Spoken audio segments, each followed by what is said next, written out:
Warren, Texas, as hundreds of Methodist Church vote to leave over gay marriage and abortion. First Methodist Monroe, which sits on Loop Road, voted to officially disaffiliate from the United Methodist Church denomination on October 30th of this year. Senior pastor Brian Mercer says the church is a congregation made up of over 1,900 members. Approximately 500 people showed up to vote. It was required that 2/3 of the professing members who showed up on that day, October 30th, that over 2/3 vote to disaffiliate. A supermajority voted to separate from the United Methodist Church. The church has been affiliated with the denomination for over 50 years. The Northwest Texas Annual Conference of United Methodist Churches started like a regular church service. Participants sang, took communion, then prayed before voting to split from the United Methodist Church, the nation's second largest Protestant denomination.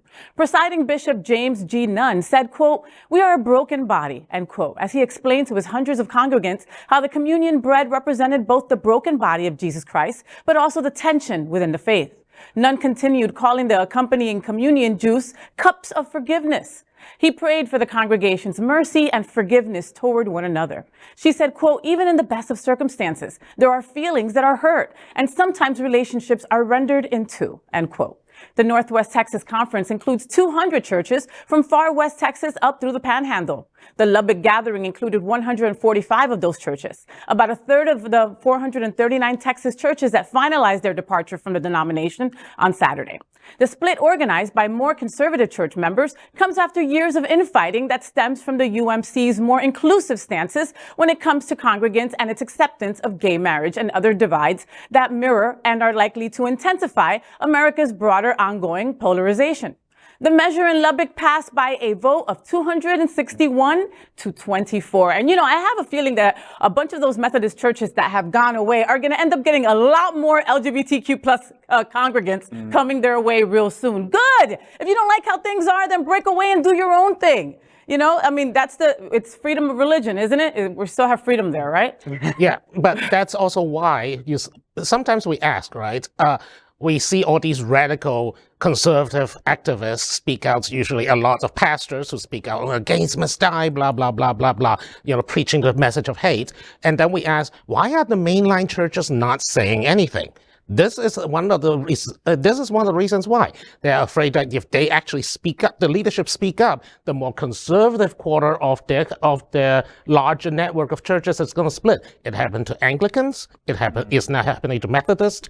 And we're creating the fragmentation is going to continue. Well, welcome to Queer News Tonight. It's December 5th, 1958. And the Southern Baptist Church has decided to allow black people in their church. And we're reporting today that 264 churches in Tennessee, Georgia, and Alabama have withdrawn from the Southern Baptist Convention. Good riddance. That's the exact same situation here. To the bishop that is saying, my goodness, I'm just in turmoil over the war that's going on in the Methodists, I know that this is a tough time, but as a person of faith, Jesus challenged you to be tough. And those people that want to hate and will do what they want to do to hate, good riddance to them. You will win the history tide of being right. And that's what equality is all about. And where that was proven is, could you imagine the Methodist Convention saying, we're not going to allow black people in our church. And if we do allow black people in our church, we're going to withdraw from the convention. In 2022, that's unimaginable. In 1958, it wasn't. The same thing is going to happen here.